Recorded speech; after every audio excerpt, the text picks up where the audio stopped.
And Fletch Brown with another artist video blog at kicks96country.com. Our guest today, all the way from the great state of New Jersey. Please welcome Josh Hastick. How are you, Josh? Doing good. Hastick.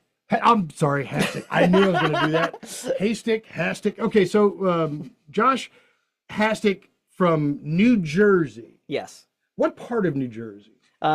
Jersey Shore. If you know, do you know where Tom's River is? I don't. Okay. Do you know where Seaside is? I have heard of Seaside. Do you know where LBI is? No, I've only ever the furthest It's ever I've been in between. I grew up in between those. Okay, I've been to Newark and I've been to Hackensack. That's.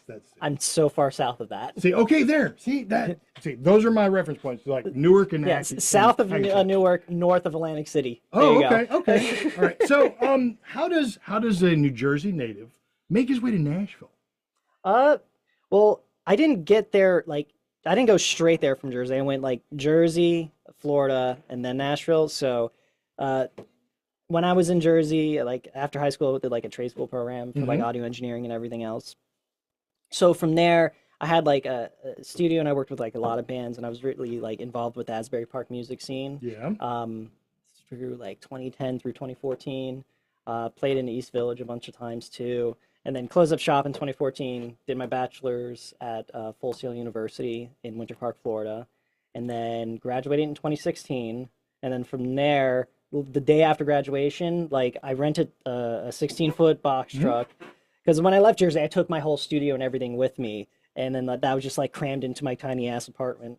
And then from there, like, and then from there, like I had everything there, like, and then purged even more like clothes and stuff, you know, the non-important stuff. Yeah. Not gear. Yeah. We hold on to gear. Yeah. So like threw everything in the box truck the day after grad, like walked across the stage, got my diploma, and then like into the box truck, drove to Nashville. Okay. Oh, really? So Yeah. you relocated? Actually, you're not still in Jersey. You're actually No, I live in Nashville. Me and my wife actually just bought a place in Columbia, Tennessee. Wow. Okay. See, I'm sitting here thinking that you might still be based out of New Jersey. And No. New Jersey's always had a really hopping music scene. You know, if you don't know, the Asbury Park that he mentioned, you know, it's like there's a lot of like independent rock and just singer-songwriter stuff that came out of there. Like brick and mortar still going strong and everything Actually, else. yeah. And I was actually talking to another coworker of mine about your background in Asbury Park and the indie. Like a lot of my friends are on the indie music scene, and so they were fairly impressed with that. If you haven't had a chance to get up there or to get to go look up that stuff, trust me, you'll probably find something that you like. I promise. If you want some like cool random hole in the wall music that doesn't exist anymore, like if you go on Bandcamp, look up like Elevator Art, Accidental Seabirds, like the Amboys, like all these bands that like I hung out with, worked with all the time.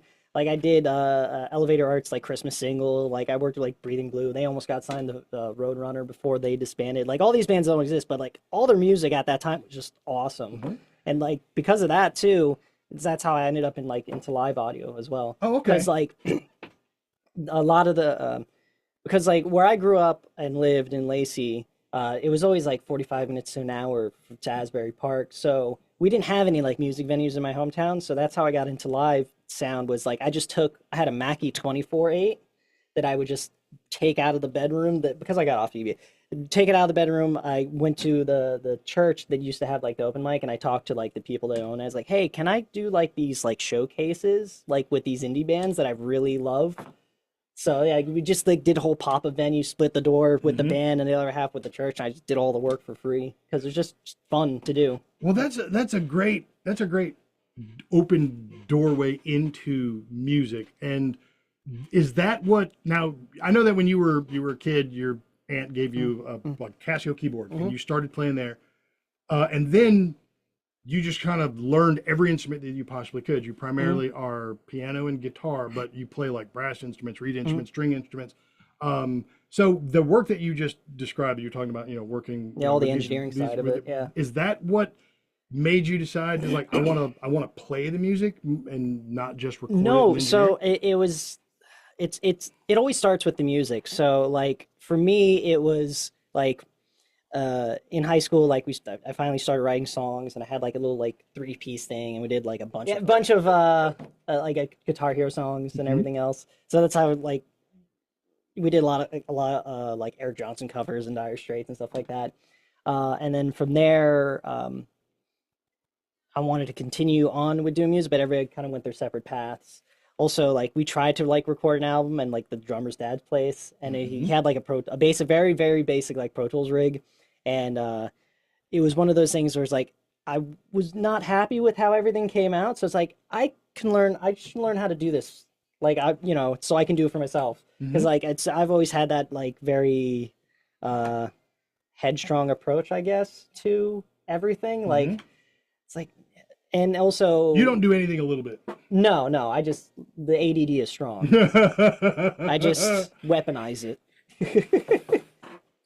All right, so like I say, you play like multiple instruments. Yeah. Do you play all the instruments on your album that you? Yes. So all the instruments are you? Yep. Everything is me. Everything is organic. Everything is played in. The only thing I'm not playing is like the orchestration, the strings and stuff like that. Okay. And those are real strings on the record. I worked with composer Gideon Klein, based out of Nashville. Awesome composer. We went back and forth on the string arrangements, and then once we settled on string arrangements, booked time in the studio and recorded it. And we just did like got a quintet in the room, and we just stacked strings. Okay. All right. So what made you decide that you needed to have strings on this album? Certain songs called for it. Yeah. Like for sure.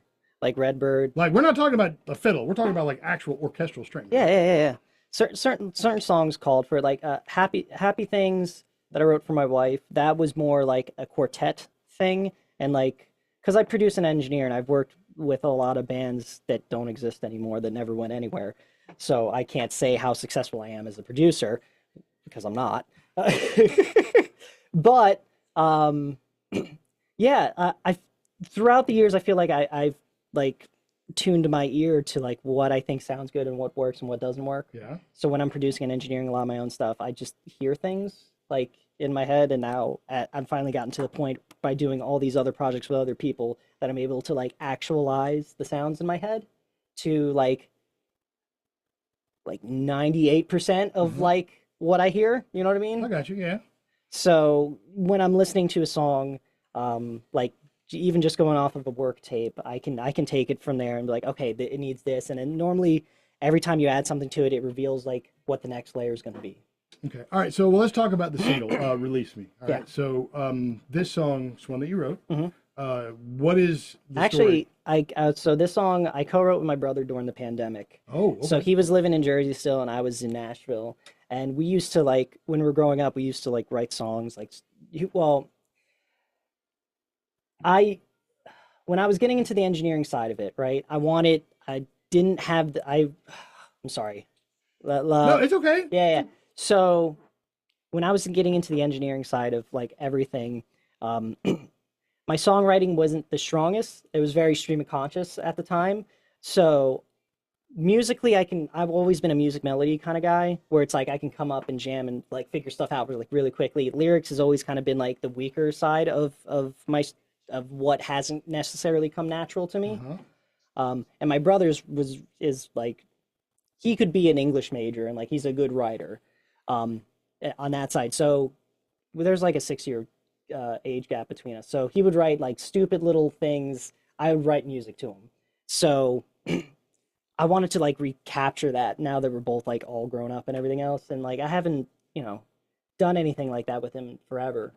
So it was a way to reconnect with him. All right. Well, what's the song about? For somebody who hadn't heard "Release Me" yet, what's it about? That it could mean a lot of things to a lot of people, but if you want to know specifically what it's what's it about to you? What's it about to Like me? when you wrote it, what was it about? We said, okay, this is gonna make me sound like I'm absolutely, crazy, without using the explicitives, because radio. So I always wanted to write like a sci-fi-esque like Okay. song, because learning how to do songwriting, everything throughout the years, you fall into the certain tropes. Like, okay, I write about a bunch about relationships and everything else, and then you kind of like, as you grow, it's like, okay, there's much more going on in the world to be able to write about. Like, I don't want to do that anymore. I don't want to do what everybody else is doing. I want to approach everything from the most unique angle I could possibly. That being said, essentially the song is about animatronics. Okay. Think like old school Disney World, like Okay. Hall like Hall of Presidents. Hall of President, Carousel of Progress. Okay. Essentially, Okay. like, yeah. So, so the song is based from the perspective of the animatronic towards the rider. Okay. Yeah.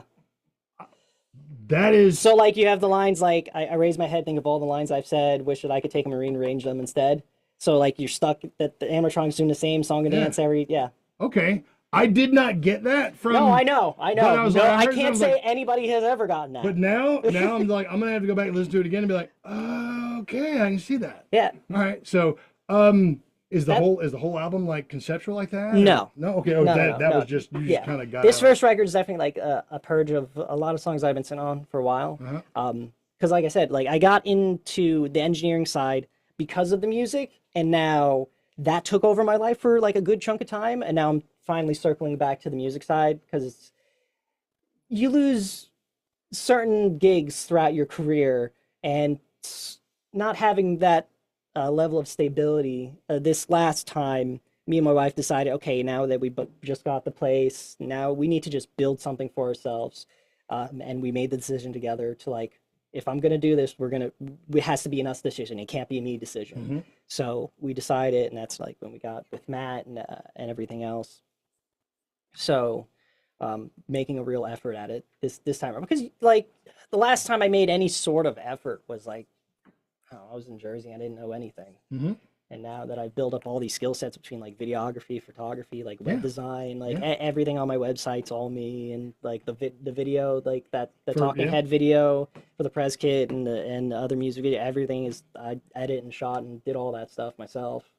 So I've just spent the last like 16-ish years building all these skill sets. It's like, okay, I think I have all the skill sets I need to be able to finally do this for real. Josh Hastick is legitimately a one-man. He's like Trent Reznor in that regard. It's like a literal one-man band. Like Timu, Trent Reznor. Timu Trent. All right, I'm gonna let he said it. I didn't say it. All right, so the single is "Release Me." I highly recommend you check it out now that you know what it's about. Try to forget that first you listen to it through, and then listen to it knowing what it's about. So if somebody wants to hear your music or find out more about Josh Hastick, where do they find you on the internet?